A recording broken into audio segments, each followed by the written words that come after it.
সার্জিস, চাপাবাজি কম করলে ভালো হয়। চাপাবাজি কম করলে ভালো হয়, কারণ তুমি জানো তুমি কি অন্যায় করেছো এবং তুমি জানো তুমি কি কাজ করেছো এবং তোমার বন্ধুরা জানে কি কাজ করেছে, রাইট?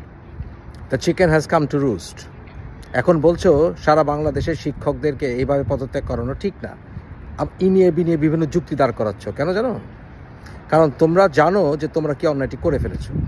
এটা শুরু হয়েছে কোথায়? শুরু হয়েছে ঢাকা বিশ্ববিদ্যালয়ে, যখন আর্টস ফ্যাকাল্টির ডিনকে তোমরা রিজাইন করিয়ে তারপর তার সামনে কোরআন পড়িয়েছিলে না? সেইটা কি ন্যায়সঙ্গত ছিল?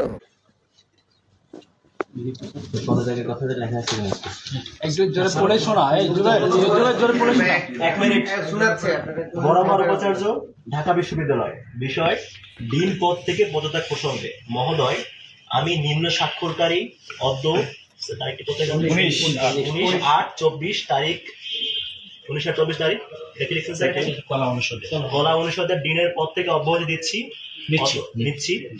ভুলে গেছি আমরা? ভুলিনি। সুতরাং যে কোনো অজুহাতেই শিক্ষককে, কোনো পাবলিক অ্যাডমিনিস্ট্রেশনের কোনো সদস্যকে অথবা কোনো আইন প্রয়োগকারী সংস্থার কাউকে জোর করে পদত্যাগ করানো যায় না ভয়ভীতি দেখিয়ে। তুমি কে পদত্যাগ করানোর? তোমরা কে পদত্যাগ করানোর? আইনসঙ্গত উপায় আছে।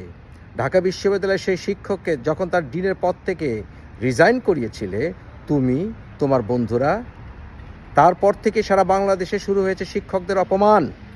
কারণ তুমি এবং তোমরা হচ্ছে বেয়াদব। আমাদের চুল দাড়ি পেকে গেছে, তারপরে কোনো শিক্ষককে যদি দেখি দাঁড়িয়ে যাই। এই হলো আমাদের পরম্পরা, এই হচ্ছে আমাদের দেশের ঐতিহ্য, এই হচ্ছে ছাত্র শিক্ষক সম্পর্ক।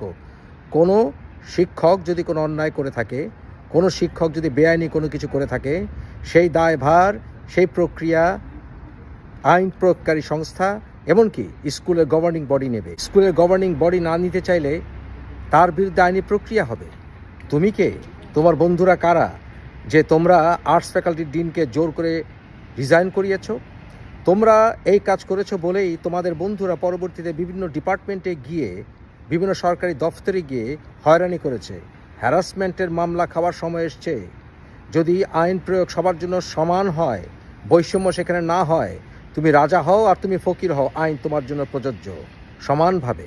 অতএব তুমি এবং তোমার বন্ধুরা মাইনকাচিপায় ফেসে গেছো।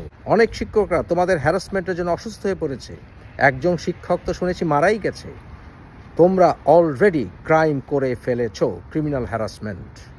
তোমাদের ভিতরে ফৌজদারি মামলা করতেই হবে। আজ হোক কাল হোক তোমরা ক্লাস অ্যাকশনের শিকার হবেই হবে। আমি বলবো সবাইকে, যারা শিক্ষকদের পক্ষে আত্মীয় স্বজন আছেন বা শিক্ষকরা আছেন, মামলা রুজু করুন। আজ হোক কাল হোক এই সার্জিস এবং তার বন্ধুদেরকে এই প্রক্রিয়ায় অবশ্যই গ্রেফতার করতে হবে। তারা সারা বাংলাদেশে অরাজকতা করিয়েছে শিক্ষকদের ক্ষেত্রে, তারা অরাজকতা করিয়েছে সাংবাদিকদের ক্ষেত্রে, তারা অরাজকতা সৃষ্টি করেছে বিভিন্ন সরকারি দফতরে। এদেরকে অবশ্যই গ্রেফতার করতে হবে। ডক্টর ইউনূসকে বলছি, স্যার, ওরা কি আইনের ঊর্ধ্বে?